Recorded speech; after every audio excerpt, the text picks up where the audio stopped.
Welcome. My name is Camille. I am the head of content programs at PressPad, who is hosting this session today. And to introduce you the session, if you want to leave a little comment in the chat box at the bottom, feel free. Where are you from? What have you been doing until now? You're studying journalism. We're interested in all your answers, so please go ahead. I will be sharing very shortly a link to Otter, if you prefer that, to read subtitles to the live subtitles, which are available if you put them down, if you just press the little button. And without further ado, if no one has some little questions, I think we will move on to the housekeeping side. So as I said, auto subtitles and captions are available. We are live on Facebook.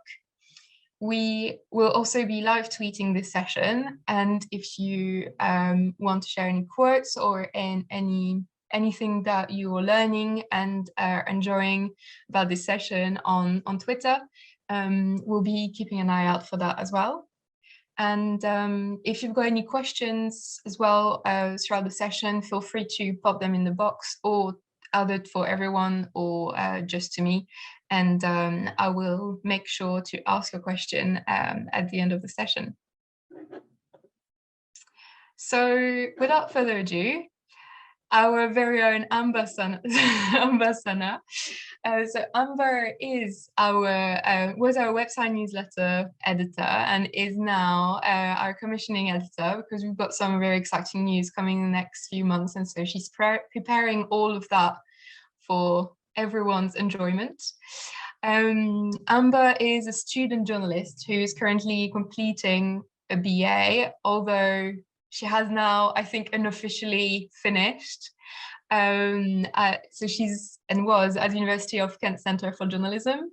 She was shortlisted not only for BBC Radio 4's Student Journalist of the Year award, but also as a role model for the National Diversity Awards, and has completed an internship at Third Magazine. She's also written for Uni News, Kent Messenger, Maidstone Messenger, and Kent Online. So this is I'm very, very pleased to be handing over to the one and only Amber Sana. Hi, and how I hope you're all well. I'm really excited to get started. So I'm going to share my screen. And so before I get started, I have a little disclaimer. So I've had 2 strokes and I talk a little slowly, but it shouldn't hinder today. I love what I do and I love writing the newsletter. So I'm really excited to talk to you about how to start and grow a newsletter. So first I'm going to go through some basics for newsletter writing. So I've been at PressPad for over a year now, and I've written the newsletter for that time, and I've grown it 5-fold. So right now we're on 1,300 subscribers, and I started and it was at around 200-300. So yeah. So some basics. So first, I recommend you find your niche, because in the newsletter arena there are so many. So it's really key to find what you're good at and what other people will read. So it's kind of like finding what sells your newsletter. Also, I recommend you develop something worth reading. And I know this sounds harsh, but it is also key. So how I did this, so I got friends and family to read what I'd written, and I used to say to them, like, tear it apart because I need to find what works. And then that's how I developed something that ultimately got a lot of traction in the end. Also, a really easy key thing to do is make it easy to sign up. I know that sounds like such like a simple thing to do, but also some people make it hard to sign up, and I guarantee people aren't gonna go out of their way to sign up to a newsletter. So make it really clear, make the whole page easy to use. So yeah, that's another tip. And also attractive design. This is really key when you're starting out a newsletter, because you want it to look nice so that people will come back. I mean, if you look at today's day and age, we're very focused on aesthetics and making something look good. So therefore, by that logic, a newsletter should, by definition, look attractive to gain more readers. And at PressPad, we use MailChimp.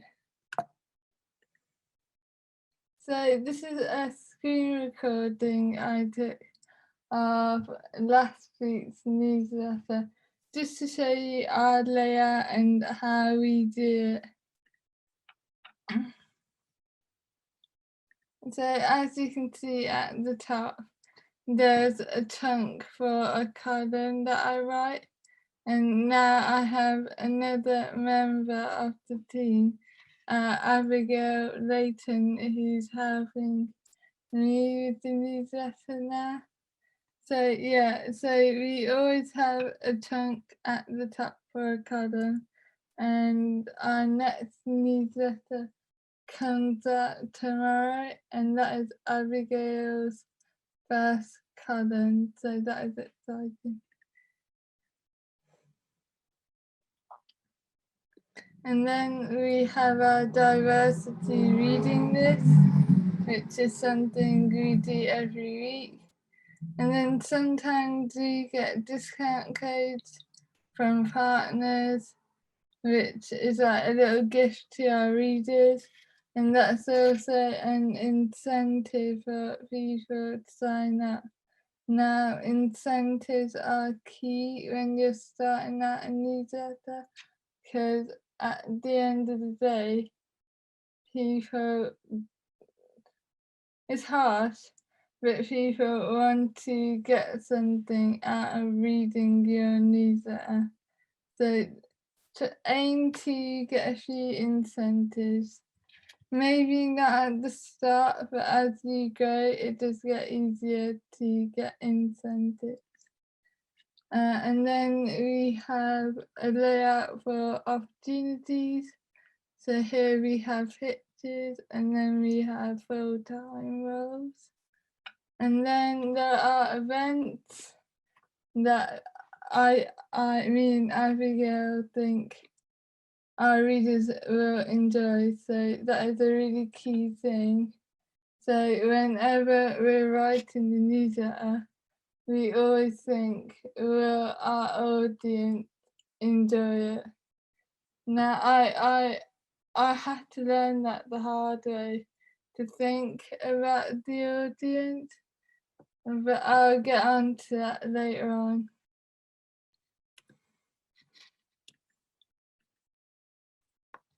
So now you have like the basics, the idea, the niche, and the design. So those are like the 3 or 4 things that I recommend you get solid before you start a newsletter.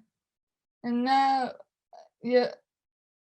I guarantee you're thinking, where do I go from there? Like, how do I get higher and higher in the readers? So this is what I put together. So social media is your friend. I cannot stress this enough. Nowadays, social media is where it's at. A lot of people are on it all the time. So to not use it to your advantage is kind of, it's not the right thing to do, because your readers and your potential readers are most likely on social media. So what I do at PressPad and what our social media team does is when we send out a newsletter, we have a post that says check your inbox, and that most likely increases the amount of people who go into their inbox and check it. But also, I recommend using Instagram and Twitter for newsletter growth, because also Instagram is visual, so you can do like behind the scenes of researching for the newsletter or writing the newsletter. I mean, if you can do that, like it came out today kind of thing, but also that can get boring. So I recommend doing a behind the scenes, a research, and just varying up your content.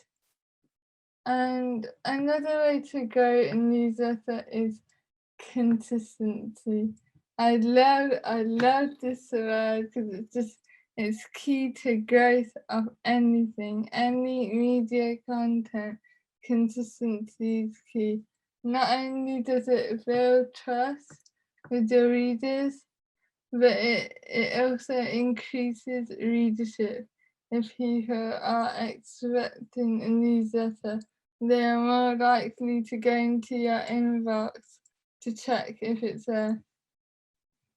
And this doesn't mean that you have to consistently burn out trying to write a newsletter every week, because that is not how the world is now.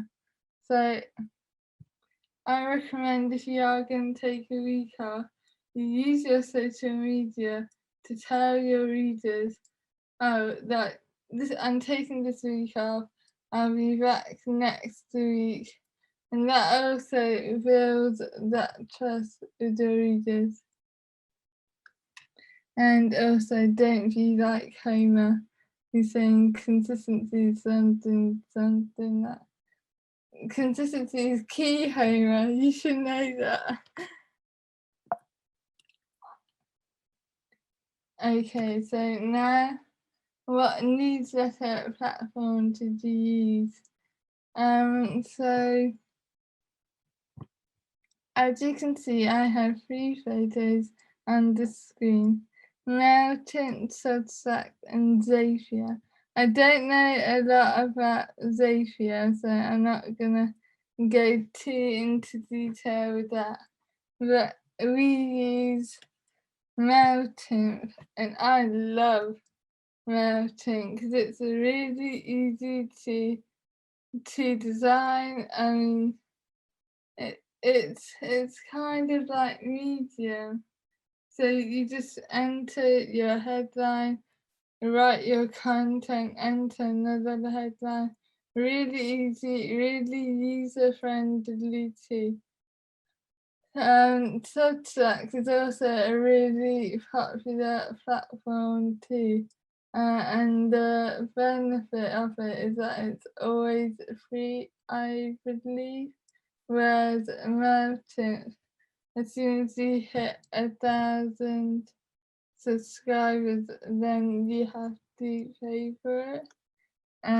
But yeah, so, and Zapier, that is also well known, but I don't know a lot about it, so I read online that it's good if you're starting out, so give that a go too. So basically, to get to the what platform I use stage, I really think you should find your niche, kind of sketch out a design, set up your social media, set up how often you're going to do it, get all of that done, write it down, and then think about the platform. And so I'm going to talk to you a little about what I've learnt writing the PressPad newsletter. And I have learnt a lot because before I joined the team, I didn't even read a newsletter, I won't lie. So it was kind of new, and obviously I applied for the job, and then I started reading them, and because I was intrigued, like, what is a newsletter? Should I know what they are? Turns out they're really popular, and then I got hooked, seriously hooked, and I love them now. Like, every day I read a new newsletter. And so I'm going to talk to you about what I learned, and also what I failed at the start, because obviously I failed a lot because I didn't know how to write a newsletter.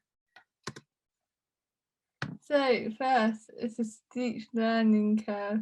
I cannot stress this enough. Obviously, no one who's never written a newsletter knows exactly what they are and exactly how to write them, because that takes time, because it's all about trial and error. So you try one thing, you see if it works. If it doesn't, then you try something else. So it's all about that trial and error and that learning curve.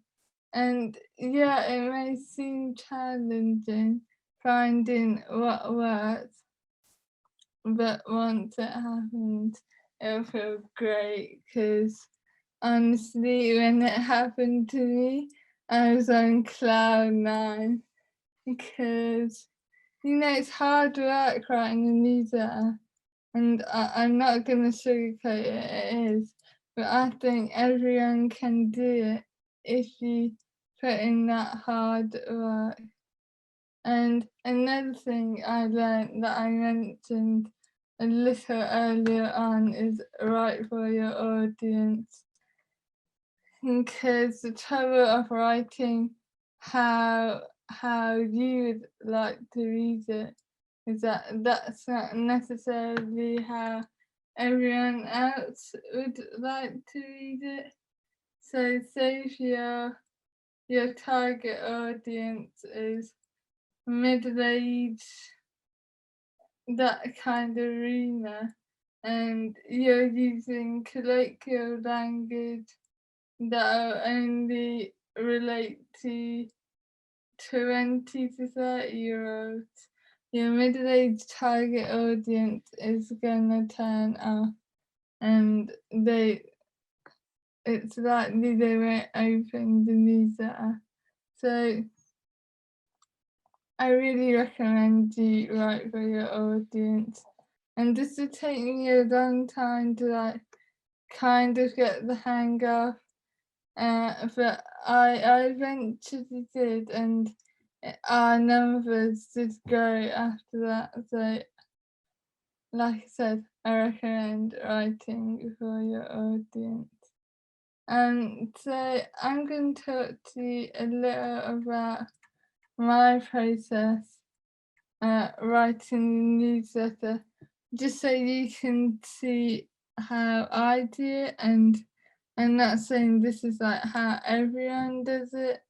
This is how I do it. And so I start off at the start of the week. I find a theme. Sorry, I find a theme, and then I plan content around that theme. So say if I was talking about jobs or the job search, what relates to that? CVs, cover letters, interviews, just planning all of that. And then I research about that topic. So how I do this, I most likely go to Twitter, because that is where all the young journalists, which is our target audience, that is where they're at. So I scroll and I see like what are they talking about? Job interviews, the search for jobs. So I research that, and then I do reading. So I collate links, I look at news stories, I look at research reports. So it is a lot of reading for our newsletter. So yeah. And then I start writing our first draft. Now this can be a long process, because I tend to take a lot of breaks when writing. So I write one paragraph, take a rest, come back, write the other, take another rest. So yeah, it can be a lengthy thing. But once I've done that, and I really do recommend taking rest when you're working, because it does help refresh your mind. So after I've written the first draft, I edit it, and editing doesn't take that long, because I kind of know what I've written, and obviously it's key to edit your own work before you send it for approval, but it shouldn't take too long. And then after I edit, I send it for approval, and I add all the images, all the links.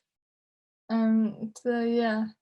And also, if you're referencing something in your newsletter that can be linked out, I recommend linking it out.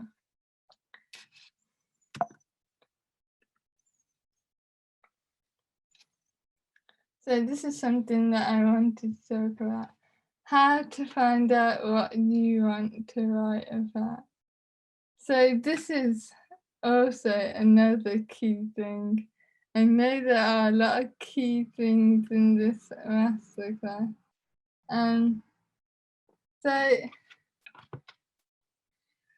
So here's what I came up with. So there are 2 questions I recommend you ask yourself before you start a newsletter. Is there a gap in the market that you found that you can write about and that can be your niche? Or is there something you like writing about and that you're really passionate about? Now, these 2 answers, they could be the same answer, and that's it, you hit the jackpot. But here, is there a glaring gap in the newsletter market that you found? And also, do you feel other people will benefit from this gap if you write about it? So this is a really key question, because it can help grow your readership quite a lot. So yeah, I recommend you do some market research on that, but also keep everything on your brand terms. So don't go so far out so that it doesn't relate to your kind of like your portfolio or what you do. So make sure you keep it in that arena, in that box. But also, what do you like writing about? Now, this is a key thing, and I think that is more important than the gaps in the market, because people respond to passion and can often tell when you enjoy the topic. And also, you don't really want to write at length about something that you don't enjoy. So if your newsletter is a weekly thing and you choose a topic that you find naff, then the newsletter is by definition gonna be naff. So make sure you enjoy what you enjoy the topic, because not only does it make your life easier, it also makes your ideas fresher because you enjoy thinking about the idea. Yeah, and also don't drop the ball, keep it consistent. Consistency, my favourite word. So what now? So I recommend you start brainstorming ideas for your newsletter. So this can be as easy as getting a pen and paper, write down a couple of ideas, circle your favourite, jot down ideas of that circled topic. That could be your first 5 newsletters and take it from there. It's not an easy thing to find your hit idea, but if you keep trying, it will come to you. And just I'm saying, newsletters are a really fantastic way to keep engaged and to keep current, because in this industry you you don't have to, but content is needed to stay relevant. So I find the newsletter has helped me in my career. I'm also a freelancer, so in my pitch emails, I often say I have a newsletter that I write, and there's like, oh wow. So yeah, it's a really good way to get your name out there, to get your brand out there. So yeah, I really enjoy newsletters if you can't tell. So here is my socials. That's a really old photo of me. I took that 2-3 years ago. But I am close to 2,000 followers on Twitter. So it'd be cool if you could follow me. I'm also on LinkedIn.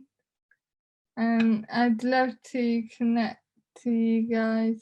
Also, if you have any questions about starting newsletter and you don't want to ask them in here, then you can always email me and I'll try to get back to you. and also if any of you start newsletters, and if this class helped you, I'd love to read them, all of them. And here's a nice quote that I found. You can make anything by writing. And that also means you can make a newsletter by writing. So just take the plunge, try it. If it doesn't work out, it doesn't. You can either try a new idea or go on to something different. And it's like I say, there's no harm in trying. Nothing can really go wrong if you start a newsletter, because you also got content that you could show to future employers. So give it a go, see where it gets you. It could take you far, it could take you so far. So just take that plunge. Thank you, Amber. So question time. We actually just got a question from Dan. Hi, what's the best size for a newsletter? Maximum 500 words, for instance? Size. So in the newsletter I write for PressPad, and the column is around 400 words. But obviously we also have the diversity reading list and the opportunities. And so Dan, I think it really hinges on the topic and the format you want. So if it is like a shorter newsletter, 500 words is perfect. So we've got another question, not on Zoom, but we got that on social media. How did you go around to design the newsletter? Did you do it yourself, or did you ask for a designer to do it? So when I started, the newsletter was already designed, and we did make changes, but I think our team designed it. And yeah, it is really easy to design on Merchant. Like, it's literally the case of adding a title, adding text. That is it. So yeah.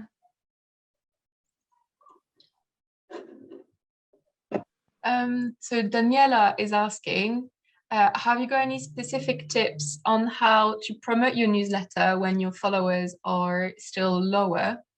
I know we touched on different ways of using social media, but maybe how to get your foot in the door.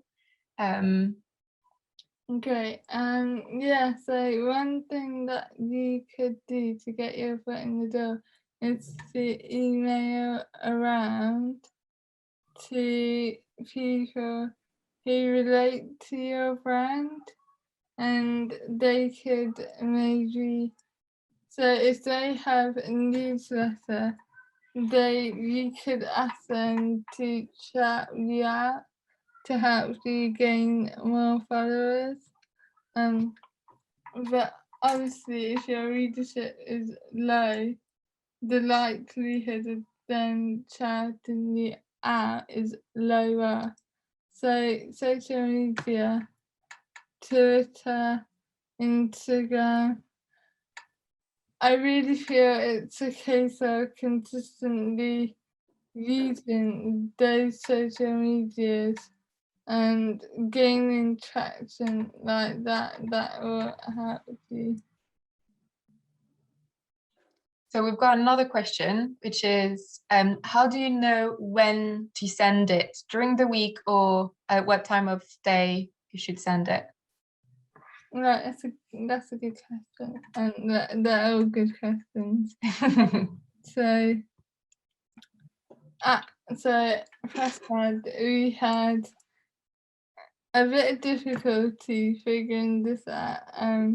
So when I joined, it was Mondays, and then we changed it to Thursdays, and now we just changed it to Fridays. And so how we figured it out is, when is our content, all of our other content going out, and how can we utilize the newsletter to promote that content? So we settled on Fridays, and we settled at midday now. So that's kind of like a lunchtime thing. So when people are eating their lunch at work, they're most likely going to go on their phone. So a lot of them do check their personal emails. So that is why we settled on Fridays at lunch. But before that, it was Thursdays at 8 a.m. So right in the morning when people go on their phones. So I think it's a case of, before people get up, at lunchtime or after work, and that is something we learned at university, to get your content out to the largest audience. Those are the 3 times a day that you should hit. So when you start your newsletter, so obviously you started it with us at PressPad, but was there anything that you think you wish you'd learnt before starting, and that now you're like shouting through the roof? A lot, yeah. So write for your audience, and so that is something that I had to learn the hard way, because the newsletter was new at PressPad, and not a lot of us had a lot of ideas around the newsletter, and so I was like, yeah, I'll just write like how I'd like to write, and that wasn't a good mentality. And then I gradually learned, like, I have to change how I write to appeal, and after I did that, the numbers just shut up. So yeah, write for your audience. We got another question. So many questions today. How do you know what is a realistic goal to grow your newsletters towards?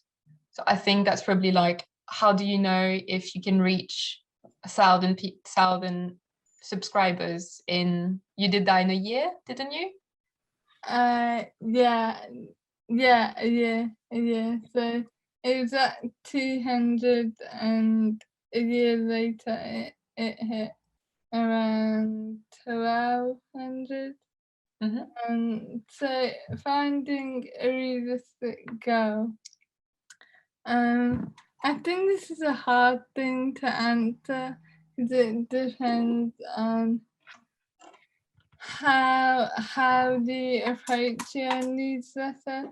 So if you are consistent, then it'll be easier for you to go, because likelihood of people telling their friends or forwarding it to your friends, if it is like every 2 weeks or every week and you hit that, that'll help you grow. And yeah, if you just utilize all the platforms that are available to you, and just try to get the word out there, then if you hit a realistic goal of hitting 500 or 1,000 subscribers in a year, then I'm sure you could reach that. But it's all about consistency and utilizing everything you have. Great. So we also got a question about if you were to launch your own newsletter for yourself, which one would you use? Zapier, Substack, or MailChimp? Cheeky one, cheeky one. So I did think about launching my own newsletter because I've graduated now and I'm nearly done my NTTJ. So I will have university done, which means a lot of free time. And I did like have a quick think about the platform, and I think I'd choose Substack because it is free, and obviously I'm a student, an ex-student, so the income isn't there yet. So I think I'd choose Substack just from the monetary side. What would you write about? So that's just a question for me. Sorry, just being curious. That's a good question. Do you know what? I hadn't got that far. It was just a little idea, niggling, and yeah, I don't know. Dating? Questions to everyone in the audience on Zoom. Do you all think Amber should launch her own newsletter of dating? Yes or no? The thing is, I think the answer is going to be overwhelmingly yes. So we've got already 2 thumbs up. The thing is, I don't date. I'm in a relationship, so it's like dating is a weird thing. Let's forget about this then. For now. We'll come back to it. Don't worry. No, 1-1. Well, I don't have any more questions from everyone. Thank you so much for all the lovely tips you've given. If you just press on to the next slide, we'll have details about what's coming up. So we have submissions for our new commissioning workshops is open, and it is run by the one and only Amber Sana. We have, I don't know if you want to add some more details, Amber, about this since you're here. Yeah, so we have a guest, Jack Summers, who's a commissioning editor from Insider. So we'd really love it if you got involved and sent us a video pitch of something you think would fit Insider, and me and Camille will watch them and we'll choose 3 to show at the class, and Jack will help you refine your pitch. Yeah, so it's not based on how elaborate you do your video. It's about the idea and making sure we prioritize the idea and help you craft the perfect pitch for Insider or other publications, but in this situation would be Insider because this is where our guest is from. Thank you, Amber. So the tickets are available on Eventbrite, and once you sign up, you receive a confirmation email with the link, and it's also available when you log back onto Eventbrite, and it will be in the reminder. You've got until the Wednesday before the event which is the 22nd, Tuesday the 22nd. And so you've got until Wednesday the 16th to send your pitch to us, your video, 30-second video. We go up to 60 seconds if you need to make sure everyone has a chance to do this and if they require it. We also have Jacob Granger talking to Ayo, of course Ayo, who does our Instagram Q&A every Wednesday now. And then we also have a newsletter. Yes, we have a newsletter coming out on Friday, tomorrow. But we also have a masterclass next week, and the tickets will be available on Monday. So make sure you keep an eye out on our social media to sign up. Is there anything else anybody wanted to share about the session? If not, thank you very much. We're very, very happy that you have joined us today, and we hope that we see you very soon in other events. Bye, everyone. See ya. Thank you.